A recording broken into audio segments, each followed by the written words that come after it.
Сәлем достар, біз бүгін панкейк істейтін боламыз.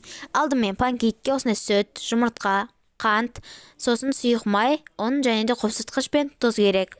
Осындай ыдысымызға бірінші жұмыртқаны қосып аламыз. Одан кейін қант пен жұмыртқаны жақсылап тұрып араластыратын боламыз. Бастысы қант еру керек. Одан кейін біздің шым-шым тұзымызды қосатын боламыз.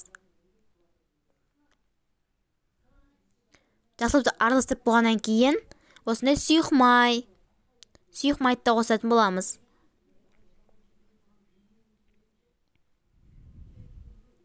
Одан кейін жылы сүт әрдайым жылы болу керек. Осыны жақсылап араластырып болғаннан кейін ұнымызға қопсытқышты қосып, осылайына араластырып онда сосын бар массамызға құямыз. Массамызға бірден құймаймыз, бөліп құятын боламыз. Онда жақсылап араластыратын боламыз. Бізде осындай масса шығу керек.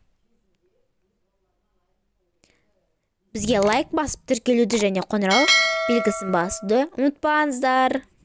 Табамызды қыздырып болғаннан кейін сұйық май қоспай, осылайынан қыздырып болғаннан кейін дөңгелетіп тұрып бір қасықтан панкейктерімізді салатын боламыз.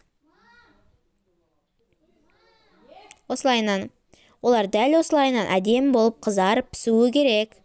Мінекей достар, біздің панкейктеріміз дайын болды. Келесі жолы қандай рецептпен бөлісейін айта кетіңіздер. Сау болыңыздар.